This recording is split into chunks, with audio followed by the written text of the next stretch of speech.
Hey guys, it's Roni. It's podcast time. I'm kind of excited because I've been wanting to do this again for weeks, but I don't know. I'm on hyperspeed these couple days, and I can't wait to tell you why. Because by the time you see this, okay, sorry, I'm getting ahead of myself. By the time you see this, I will be. Let me think. I will be in Vernal, Utah, getting ready for my first ever whitewater rafting trip with the 8-year-old. I'm so excited. I can't even focus. I'm just really excited. So, if you guys follow my travel blog, the Unruly Travelers, a few months ago I talked about scheduling this trip out of my comfort zone, and I always had this idea that once my kids were old enough that I would I want to take them to see the world, like, I'm going to get emotional about it. So this is the first trip for us, and I wanted it to be just action-packed and just active and just basically to do things that I would used to otherwise be fearful doing.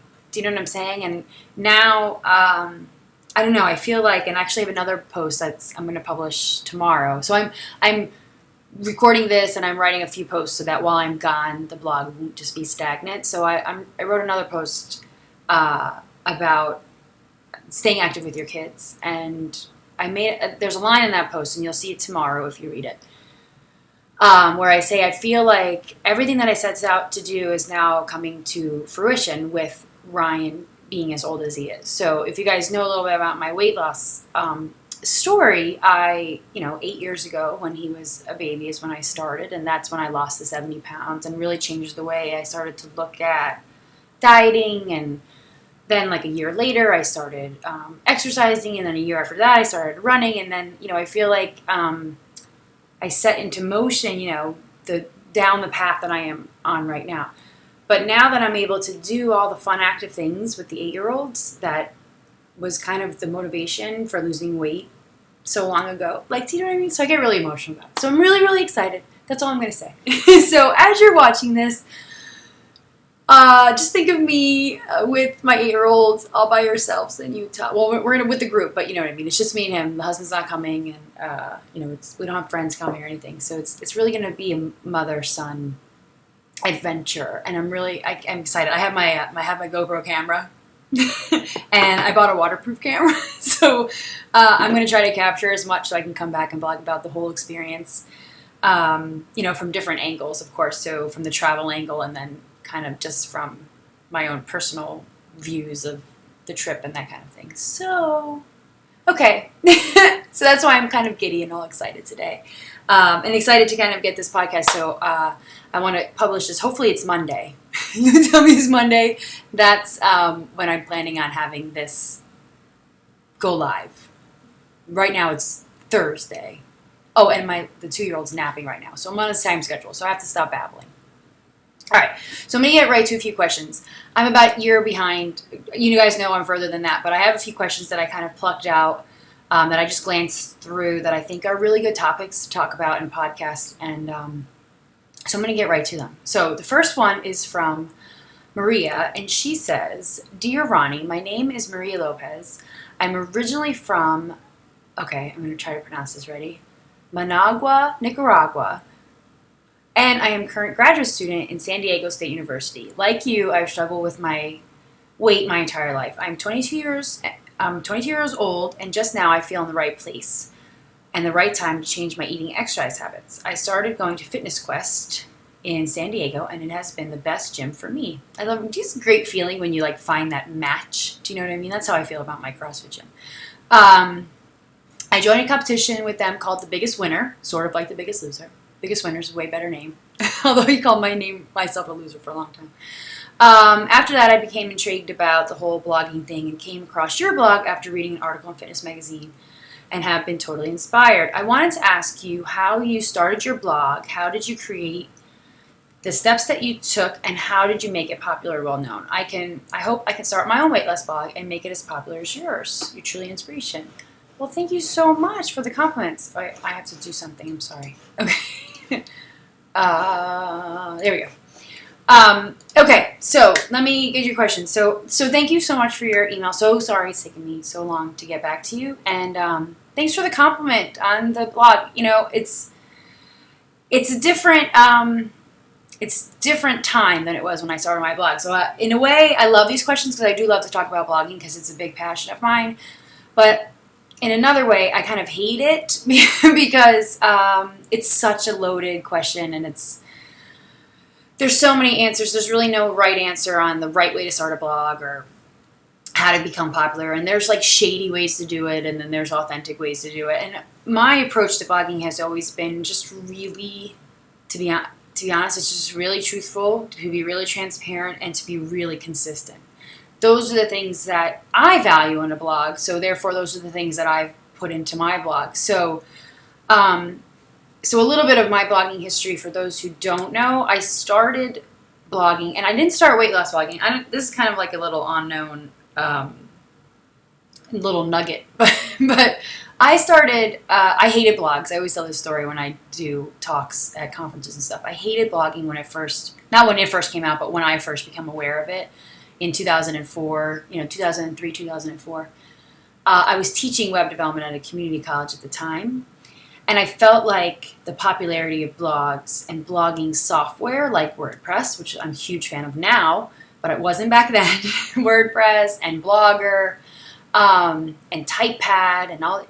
I felt like they were taking my job away from me because if anyone can just make a website by, filling in a few forms and hitting submit, then why would you ever need a web developer? And so I was kind of anti-blog. And then in a fit of, I like the idea of a website where it was a weblog, where you just kind of journal daily. I like the idea of a blog in that sense of the term blog, but I didn't like the idea of these blog software management systems that were coming out. So in kind of a fit of, civil disobedience or something, I don't know what the word I want to use, but I got pregnant. I got pregnant with the 8-year-old who's now 8. And I wanted a way to, I wanted to create a family website where we can share like pictures of the baby and whatever, because I live far away from my parents and my in-laws. So I started a blog, but it wasn't a blog. It was like a homemade blog, like one that I made and coded, and it was written in like ASP, and it used an Access database, and I'm going to like geek out on you right now. But it had all the same features as a blog. It had comments, and everything was ordered by date and whatever. But I did it myself. And I fell in love, not with WordPress or anything like that, because I wasn't using it, but with this idea that I would just share my thoughts. And so I shared thoughts through the pregnancy. I wrote a whole blog in the voice of my then unborn child, who's now Ryan, and had a lot of fun with it and creative. And for someone like me who hated writing, like I hated writing, and you guys know I'm not that good at it, it was all of a sudden I understood why people like to write now, because I've kind of found like this voice, like where I'm just me online and I just write letters and, kind of journal entries. And I really, really enjoyed it. So then after the baby came, I kept up the family blog for a little while. And I'm sorry, I just got a haircut and I don't like it. After the baby came, I started, I kept up the family blog. And even my husband has a few blog posts, which are really fun. But it's not his thing, even though it should be because he's really good at it, but whatever. I still blogged. I even blogged in my dog's voice. Oh my God, I can babble about this forever. But 2 weeks after the baby, I started going Weight Watchers. And then about a month after, and I've copied these posts over actually into my archives on Roni's Way. You can see them. After about 3 to 4 weeks of doing Weight Watchers, I realized that all I was blogging about on my kind of family blog was my Weight Watcher meetings. And then that's when I got the idea of, maybe I should create like a page just for my weight loss attempt and kind of commit to like just really blogging about and journaling about this whole experience.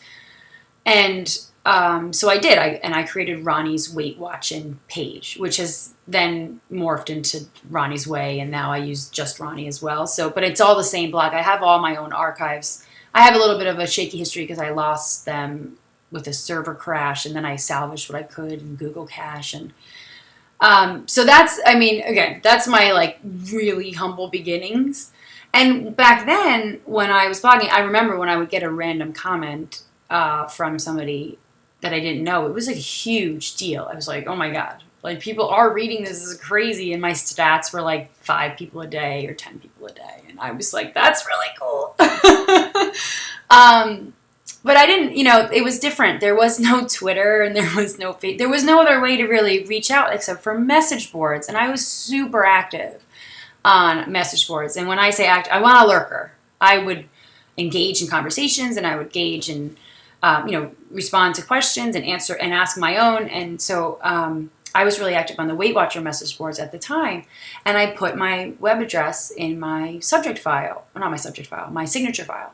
And so every time I communicated with someone, a link to my site would go. And I realized that people were coming over to my blog because of that. So, who's this crazy girl who's, talking to me on the Weight Watcher message boards? Let me go see what her blog is like. And so that's how I initially got my rush of traffic. I say rush. I'm saying when I hit like 50 readers a day, it was a big deal.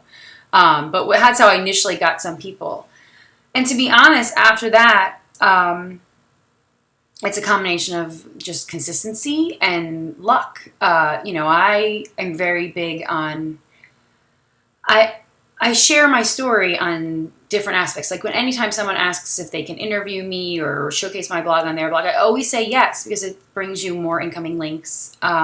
I submitted like weight loss stories to MSNBC and CNN, and they ended up getting picked up, months and months after I submitted the story, but still.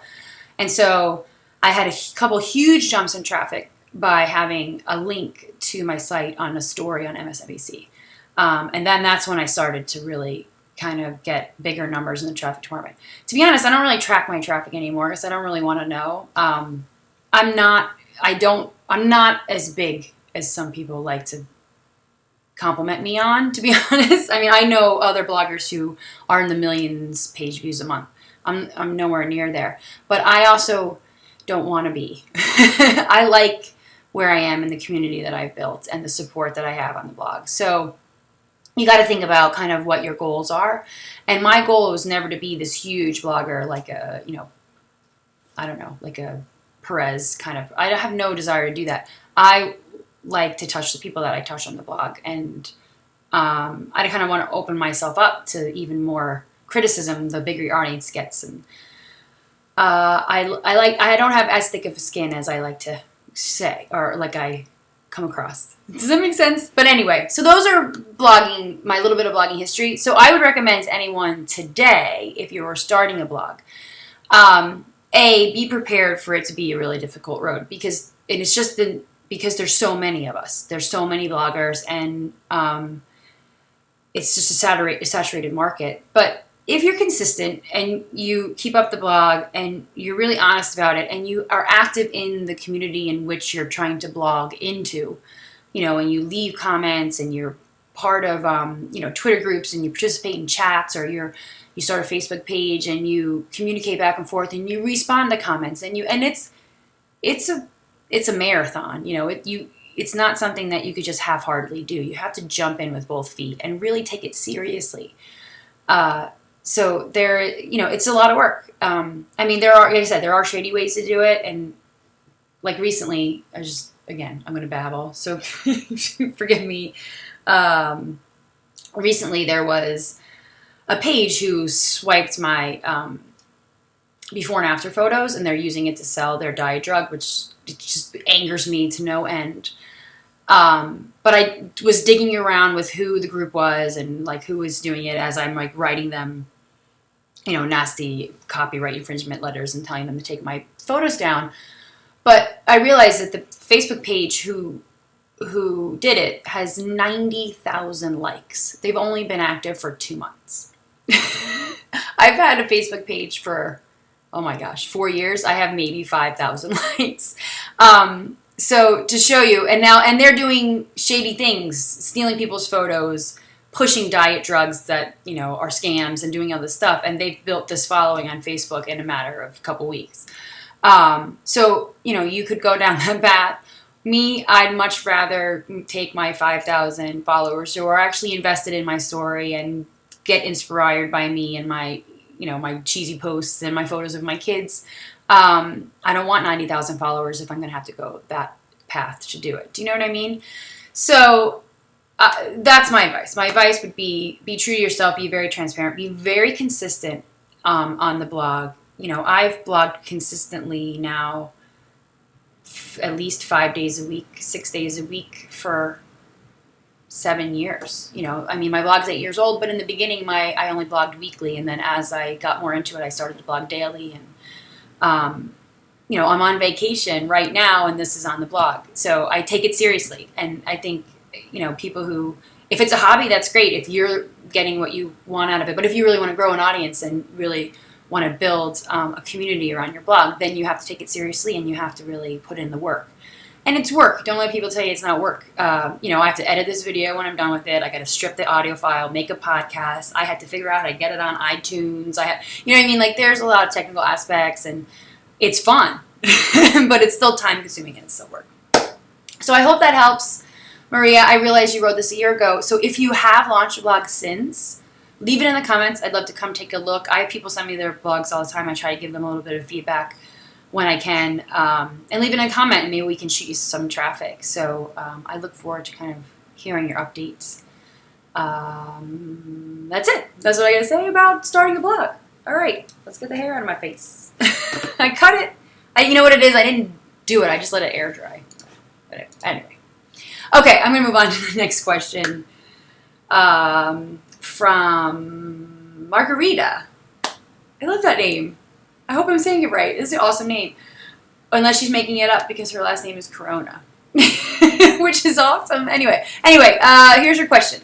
Hi, Roni. I wanted to try to lose about 40 pounds, but I just am not sure how to start the process. I have 4 kids, and I'm always busy. I don't have time for the gym, but I think I should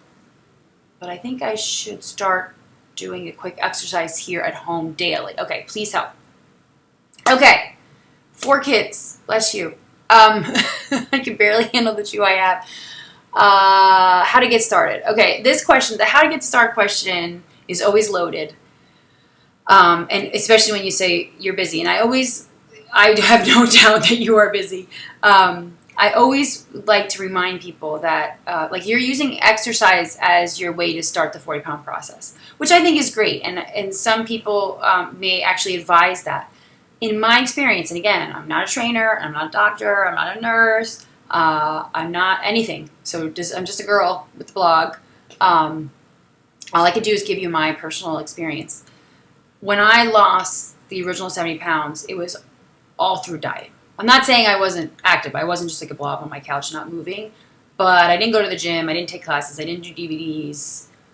I didn't lift weights. I didn't do CrossFit. I didn't do running events. I didn't do it. I didn't do any of that stuff. I do all that stuff now because I enjoy it. And it was a process to learn how to enjoy it. It's kind of hard to explain. But when I first said, okay, I am so done with this.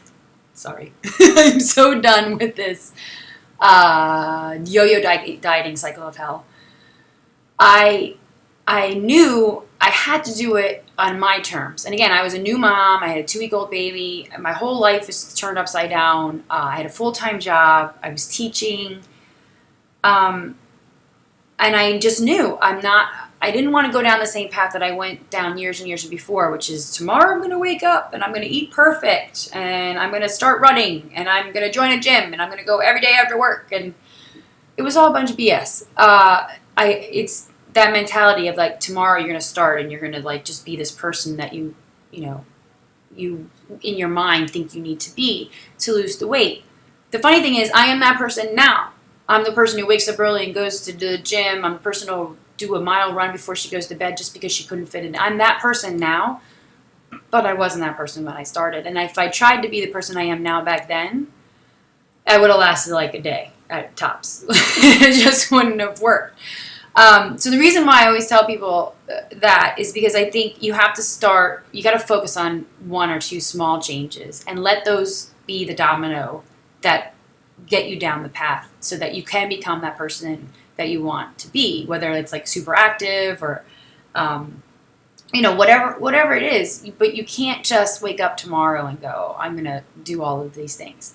And like you said, you're busy. You have kids you got to take care of. You have, so it's maybe unrealistic for you to say, I'm going to join a gym and take an hour class every day.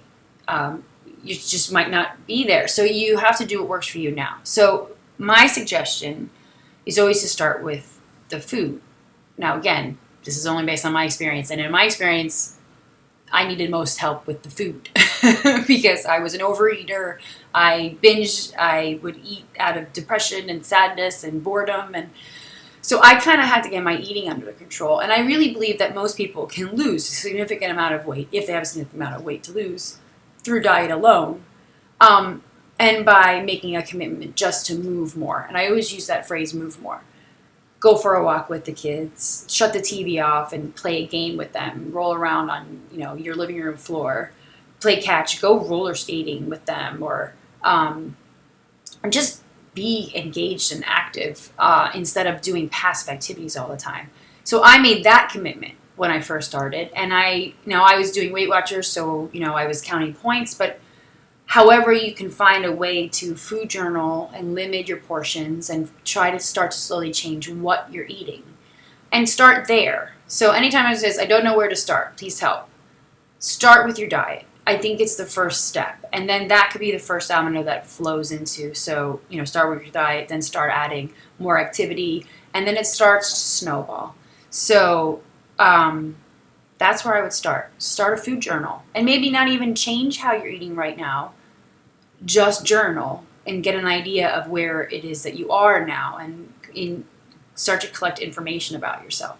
Like, are you a nighttime snacker like me?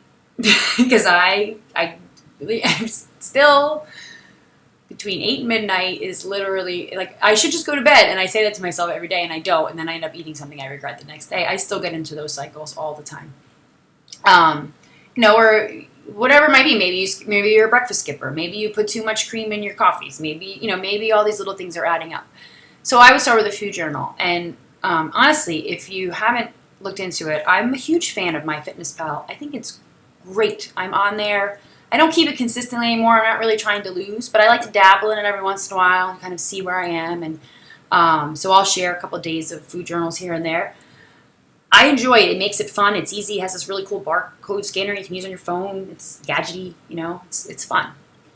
So I would definitely start with overhauling your diet. And I use the word overhauling, but I don't even want you to think about it that drastic. Start small. Start a food journal. Start keeping track. Give yourself, even use just the MyFitnessPal calorie estimates. I don't think it takes much to get started. You just have to want to do it and then take the steps and then let your momentum build. Commit to taking a walk every day with the kids. Something as easy as that. Because that walk, for me, over a year turned into, I really kind of want to join a gym. And then that turned into, I really want to try a running event. And that, so it builds. Small changes, equal big changes down the road. Or so I should say small commitments equal big changes. So I hope that helps. And you seriously have to tell me if your name is real, and I hope you're not insulted, that I think it might not be. Okay. Third question. Third question is from not a real name, Desperately 76. I love the fun names. Okay. Desperately 76 says, "Hi, I'm a newcomer to the blogging world. I decided that this is enough. I am tired of being who I am, a lazy, fat, young adult that has a life to live instead of eating comfort food and hiding from people. I desperately need motivation because I have tried diets and to stick to a gym routine, but I have failed every single time that I have done it. I am going through a tough time in my life. I'm in my early recovery from an addiction, and I decided that I am willing to do anything in order to change who I am and to become who I want to be. My question for you, Roni, is how do you stay focused on your goals and motivated and constantly in your exercise routine and eating healthy, but in a way that has become a habit? Thank you." Okay, this is a big question. I'm so sorry that you're going through such a tough time. Again, it's been quite a few months since you wrote this, so hopefully times have eased for you a little bit. But your question is one, like the other one, that becomes loaded in a way. So the first thing you need to know about me is that I am not constantly motivated. um, and it takes a lot of work, and it's something that it's so hard to explain. um, it is. It's in the beginning. I have to kind of start from the beginning. So in the beginning, I was very adamant about, and I just talked about this on the last question. So I was very adamant about change, and like I said, I knew I needed to do it kind of on my terms, and that meant I didn't want to become a gym rat. I didn't want to do all those things, and so I focused only on my diet. And in the beginning, I didn't change a lot of what I was eating right off the bat. It wasn't like all of a sudden I filled my pantry with quinoa and kale and like Greek yogurt. Like, I didn't. I was eating Smart Ones and, little TV dinners that are pre-portioned. I was eating Fiber One cereal every day for breakfast, or grape nuts, or, dinners were hot dogs and beans. And, I mean, they were typical American, if you would describe that way, diet. More processed foods than I eat now, or than I would probably like to admit. I still eat more than I probably like to admit. But I didn't do it... I didn't jump in and just become the person that's doing this podcast right now. It was really a slow process, and I cannot stress that enough. So when you ask how I stay motivated, the changes I made were small enough that it wasn't that difficult to stay motivated back then. Do you know what I mean? I made it purposely easy on myself. Like I said, I said, I want to do this. I need to do this. But I need to do it on my own terms. And if that meant if I wasn't going to lose weight because I wanted to eat, hot dogs on the grill with my husband and my baby at that time, then it wasn't meant to be. And that was really that was really the mentality that I had. It was kind of like, if it doesn't work this way, then it wasn't meant to be. I have to make it work on my terms. And at that time, I didn't want to be a crazy person that was eating quinoa and kale. I didn't even know what those two things were back then. And I'm just using those as an example because they seem to be like the big buzzwords right now in health foods. I remember going to Aldi's. I still love Aldi's. I just moved far away from it. And they used to have these, those little packs of cracker sticks that come with the cheese on the side. Do you know what I'm talking about? They sell those. They're like a blast from my childhood past. They're in the little plastic thing, and they have a little cup with cheese, and then they have 6 or so cracker sticks, and you dip the sticks into the cheese. I used to buy those. They were like 100 calories, and they were my little snack when I got hungry when I was at work. And I used to buy the cups of yogurt of the no name brand, artificially sweetened yogurts, and granola bars, like the oats and honey granola bars, and there was one other thing that I always ate that I don't eat anymore, but it was something along those lines, like a processed snack. Oh, the 100-calorie packs. Oh, I was huge fan of the 100-calorie packs. So I controlled portion. That was really, really, if I look back, my first thing that I did. But really, that was one of my earliest and first commitments, that I was going to control portion and stay under my point range for the day. And that was all I concerned myself with. Do you know what I'm saying? That was it. So when you, again, if you're looking at my life now, how do I get up and go to CrossFit every day and cook my family a healthy dinner and go for a run in the afternoon and do, again, if I did that back then, it wouldn't have worked. I wouldn't have been able to stay motivated. But to stay motivated when your goal is just to stay under this calorie range a day, it's a little bit easier. I didn't concern myself with having to go to the gym. I didn't concern myself with anything else. My commitments were, actually, it's kind of a lie. My commitments were to blog weekly at my weigh-ins. I would always go to the Weight Watcher meetings and blog after the meeting, stay within my point range, and try to move more. But again, the move more thing was really loosely defined. It was literally go for a 10-minute walk after dinner. But that's all I did. That's all I started with. And I think because I made I lowered my own bar, it was easier. Because I, for the first time ever in my dieting history, I didn't say to myself, I'm going to wake up tomorrow and be perfect. It was, no, I'm going to wake up tomorrow and I'm going to food journal breakfast, and I'm going to food journal lunch, and I'm going to food journal dinner. I'm going to leave enough points so I can have a snack at night, because that was very important, and I did. I would always leave 5 to 6 points so I can eat my 8 to midnight snack. And I'm going to try to get my butt off the couch today. So I've set my bar really low. But that's what I needed, and I think that's how I learned to kind of stay motivated.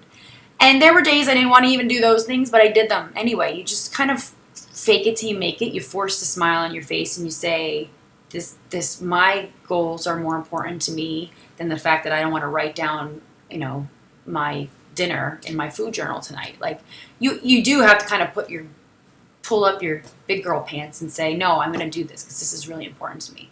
So there's a little bit of that aspect too.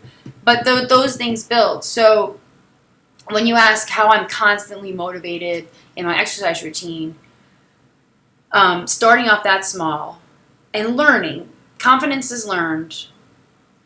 I learned that a slip up didn't mean I was going to gain 65 pounds overnight, which I kind of really thought that was going to happen.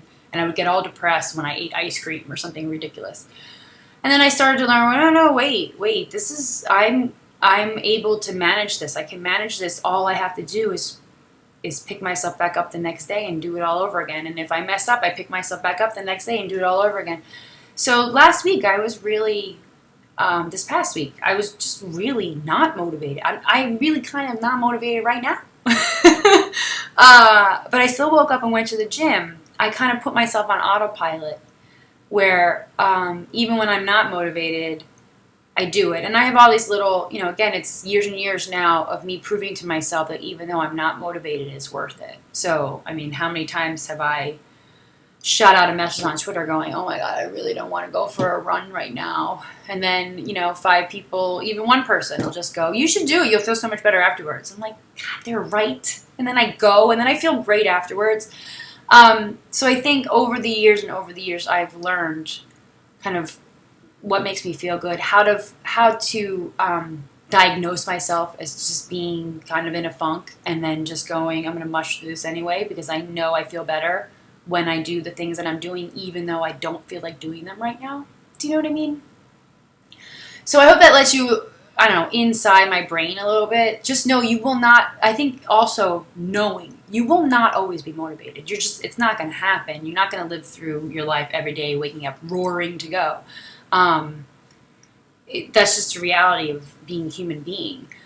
But doing things when you don't want to do them because you know how much better they'll make you feel on the other end, that's something that you start to kind of teach yourself. And the more you do it, the better you get at it. So now I look motivated all the time from the outside, but you think it couldn't be further from the truth because I go through periods where I'm just like, oh, I don't want to do this today. I really don't want to do this today. Although I have to say, I know, again, I try not to talk about CrossFit too much because I don't want to be one of those people. I really do like the CrossFit. I'm rarely unmotivated to go. I just really enjoy the challenge of it. And that's another thing I think. When I started to frame things in challenge mentality versus like a dreadful mentality, like, oh, I have to do this. It was more like, oh, I wonder if I can do that. That really affects, for me personally, my motivation.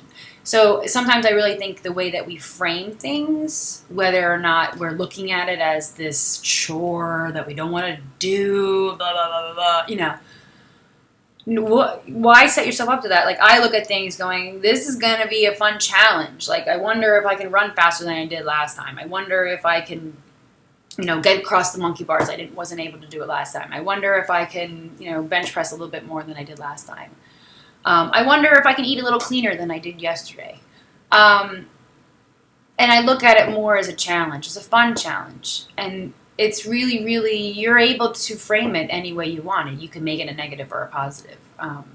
It works. So that also helps too. So Desperately 76, I hope that helps. Also, how do you stay focused on your goals? I think writing them out and doing my bucket list last year was the best thing I ever did.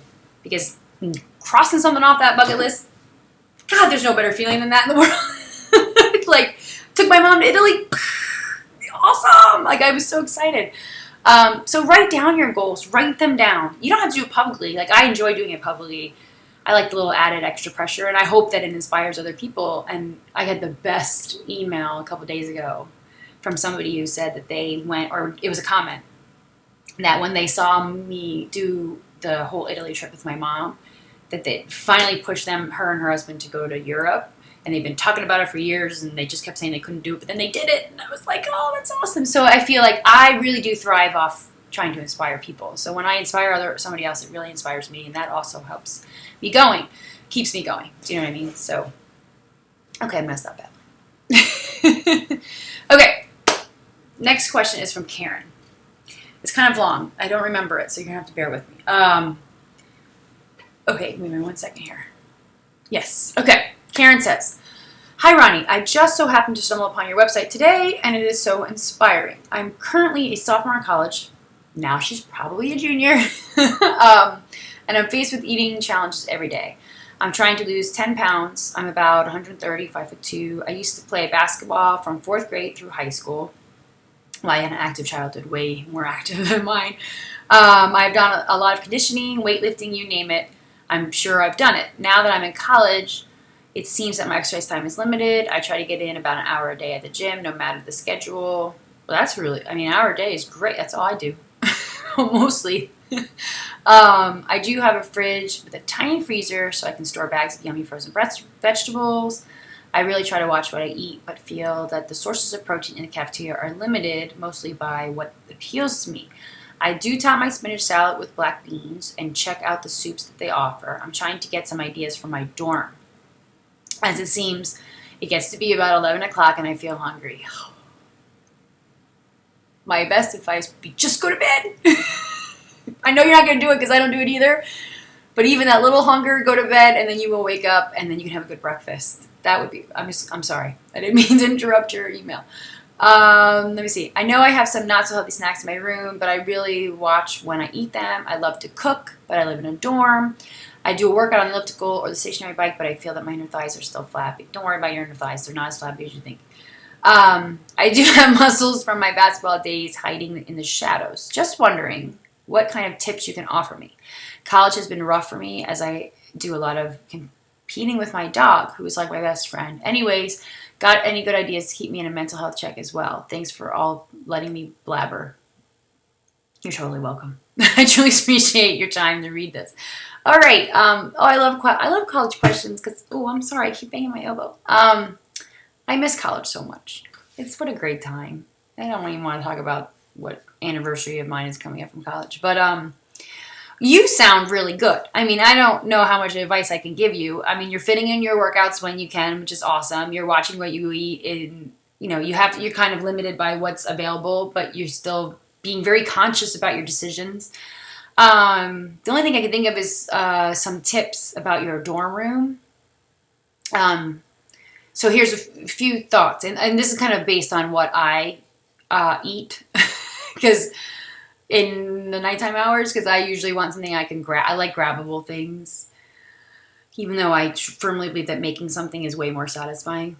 Have you ever thought of jerky? Jerky is probably a good option to keep in your dorm room because it doesn't have to be cooked and it takes a long time to eat and it's high protein and you're worried about protein, from your lunches. So maybe some turkey jerky or some beef jerky that you can keep. And if you have access to a wholesale club, it's so much cheaper. You can get a huge bag of Jack Links. And I keep that in my pantry. And when I'm really desperate at night and I just want something, I'll just take a handful of beef jerky and just kind of gnaw on it while I'm watching TV. Also, don't sleep on canned vegetables. And I know it sounds gross, but even in college, before I grappled the whole weight thing, I don't know if it's a gene that I passed on or my mom passed on to me that I have passed on to my kids, but we are all lovers of the canned green bean. I don't know why. I love fresh green beans. I love frozen green. I love green beans. But I also actually enjoy them canned. And they're the kind of thing where you can, even canned corn, you could just keep a can open in your dorm room, drain them out, and they're really good at room temperature just out of the can. I know from experience. They really are. I used to eat them all the time in the dorms. Even beans, you could do they sell single serving cans with the flip top. Do you know what I'm talking about? Of chickpeas now. I think they're like 8 ounces of chickpeas. So again, you can drain them, dry them out on a little paper towel, even like keep some spices if you wanted to in your dorm and sprinkle them and just pop them in like a snack.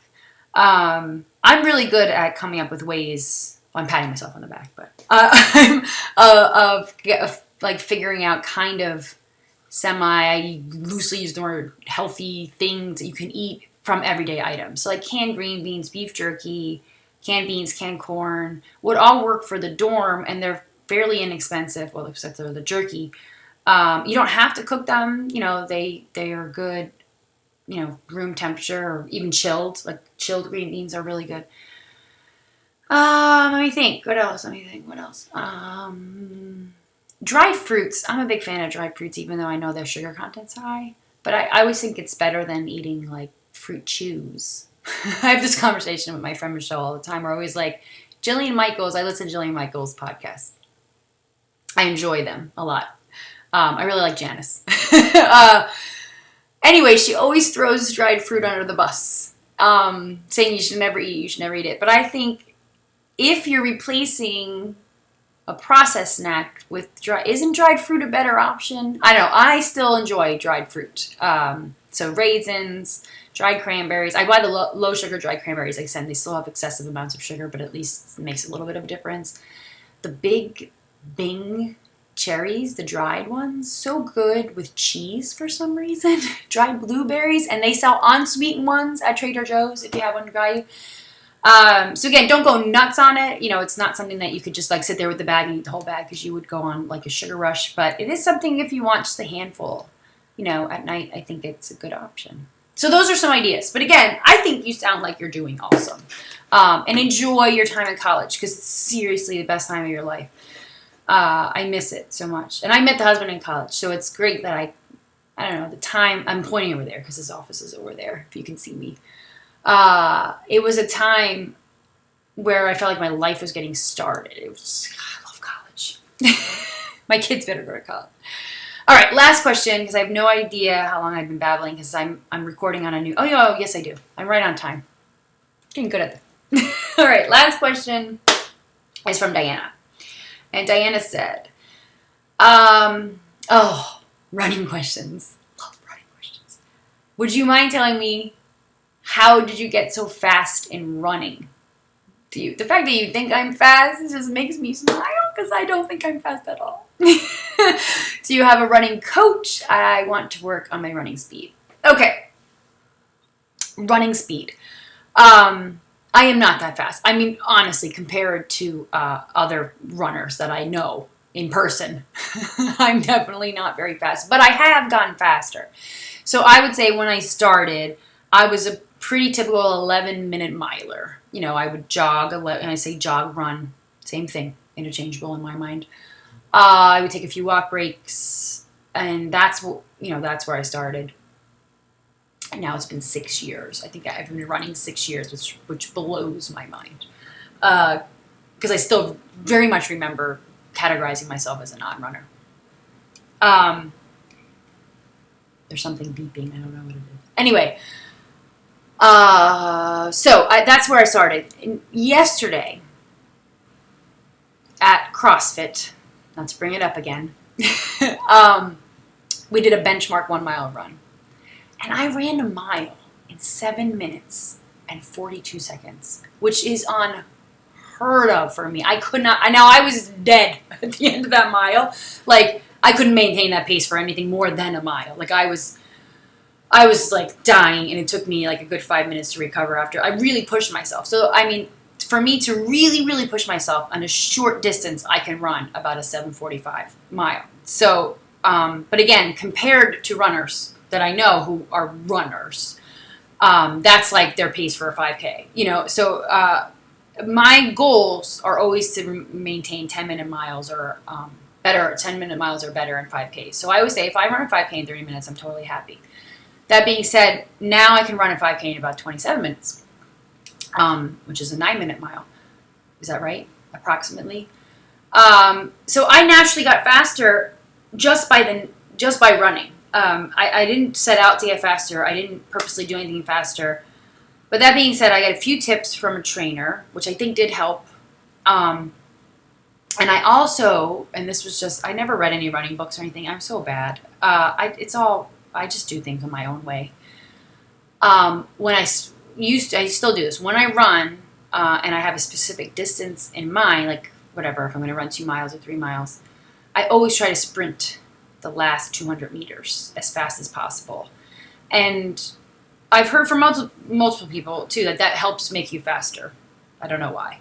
I also noticed that when I was running a running streak this summer, is that when you normally run long distances, like or when I say long distances, I'm thinking anything 3 miles plus. So I used to do one between 3 and 5 mile run a week. I don't do it as much as I want to anymore. I wish I did it more, but my schedule is just so tight.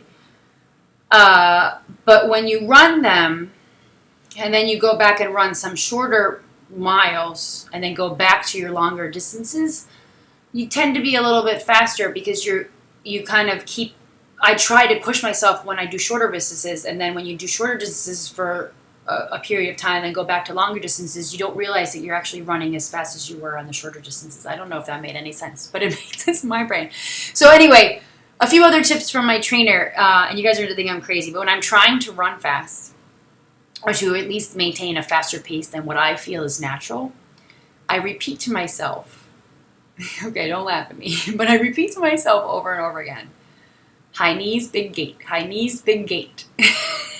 Because I have my friend Derek, who's a trainer. He had me sprinting a little bit in some of our training sessions. This was a couple years ago. And my form is really bad. I'm a really bad runner. So, meaning it wasn't a natural for me. It wasn't like I just can pick up and start running. And I had to kind of learn how to run and my form and everything. And he said to run faster in the sprints, that you really shouldn't be trying to expel that much more energy. You should be trying to maximize kind of your gait or your step, So bring your knees up high and reach your knees out, like me. High knees, long gait. High knees, long gait. And so anytime I'm sprinting in a CrossFit workout or if I'm trying to maintain a faster pace, my brain immediately starts to say, high knees, long gaits.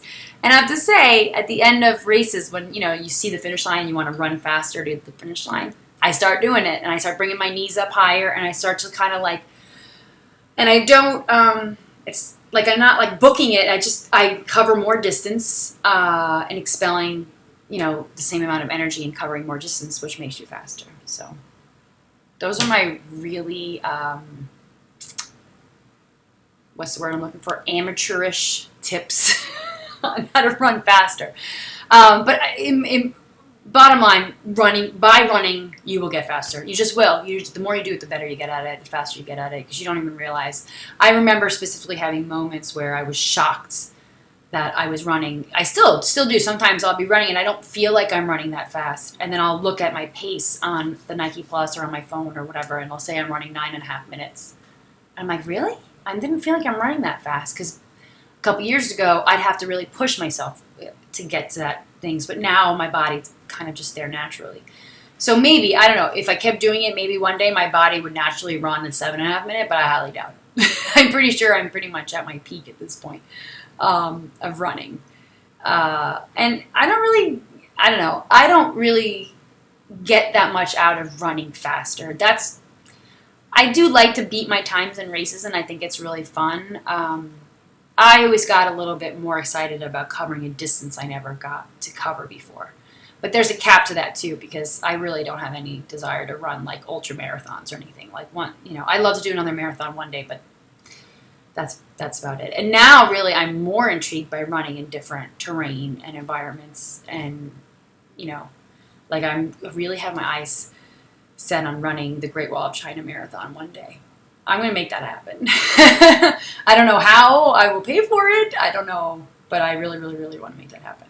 But, okay, so that's it. That's my podcast. I'm going. I hope you enjoy it. I'll be back next week with regular posts on Roni's Way and Green Light Bites. Like I said, I'm going to be completely offline this week. I'm not even bringing my computer on this trip, which is a first for me. It's huge. And I'll have my phone, but it's going to be in a Ziploc bag put at the bottom of my backpack because we'll be whitewater rafting. So, yeah, there's that. I'm very excited. Oh! And, I don't even know if I should tell you this now, but I'm really excited to possibly be working with an old blogging friend in the coming weeks, where possibly, like, you guys know how I do weekly weigh-ins if you guys don't read the blog. But every Wednesday I weigh in. I don't always weigh in, but I like to like give a place for people to weigh in. It's kind of like no, that's not the right word I'm looking for. I don't know. My version of a Weight Watchers meeting in a way. Where I just like want to give a place for people to kind of check in with one another and say how their week went. I might start to do those kind of more in a live format, which I dabbled with once before, but it didn't really work. But this would be much more of a meeting style. I don't know. So I'm kind of excited about this. So I'm just kind of hinting at it now that might be on the horizon in the next few weeks, where we can possibly have a place where I can host synchronous meetings, like weigh-in meetings. So for those that are trying to lose weight. So keep that in the back of your mind as being an option. All right, I'm going to go. I got to edit this before baby wakes up and have it all ready for next week. All right, talk to you soon, guys. Bye.